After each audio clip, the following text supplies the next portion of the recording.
시장 파업에서 시작해 반정부 시위로 번진 이란 시위가 연일 격화하고 있습니다. 미국도 이란을 향한 압박 수위를 높이면서 정권 전복의 위기감이 커지고 있는데요. 이란 정부는 내부의 성난 민심을 달래기 위해 국민 대부분에게 월 7달러 수준의 생필품 구매 쿠폰을 지급하겠다는 계획을 발표했습니다. 현금이 아닌 특정 생필품 구매에만 사용할 수 있는 전자쿠폰 방식입니다. 정부 대변인 파테메 모아제라니는 이 조치가 가계의 구매력을 보존하고 인플레이션을 통제하며 식량 안보를 확보하기 위한 것이라고 설명했습니다. 하지만 현재 이란에서 월 최소 생계비는 200달러 이상으로 추산돼 월 7달러 지급이 실질적인 생활 개선으로 이어지기는 어렵다는 평가가 나옵니다. 월 7달러로 이란 시장에서 식료품을 산다면 계란은 약 100개, 소고기는 1kg 정도를 살 수 있는 수준입니다. 전자쿠폰이라는 방식으로 사실상 종이 조각 수준으로 폭락한 화폐 가치에 분노한 이란 국민들의 민심을 잠재울 수 있을지 의문입니다.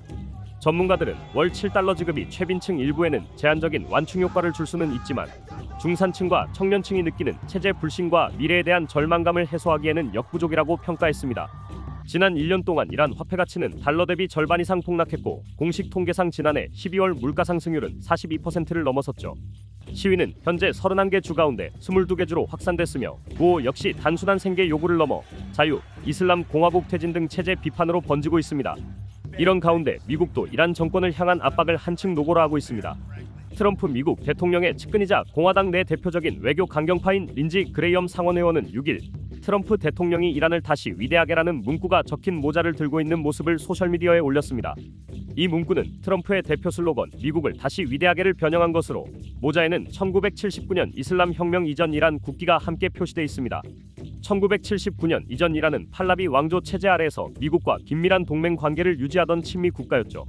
알자지라는 이 모자가 현 이슬람 공화국 체제 이전으로의 회귀, 즉 정권 교체를 연상시키는 상징으로 해석된다고 전했습니다.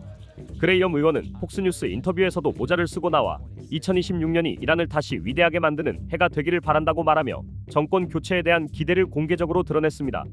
트럼프 대통령은 최근 미군이 베네수엘라 대통령 니콜라스 마두로를 납치한 작전 이후 이란을 직접 거론하며 경고성 발언을 이어갔죠.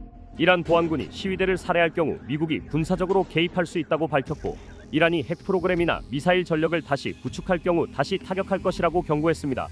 이 같은 발언은 베네수엘라에서 실제 군사행동이 이뤄진 직후 나왔다는 점에서 이란 역시 미국의 다음 압박 대상이 될 수 있다는 관측을 낳고 있습니다.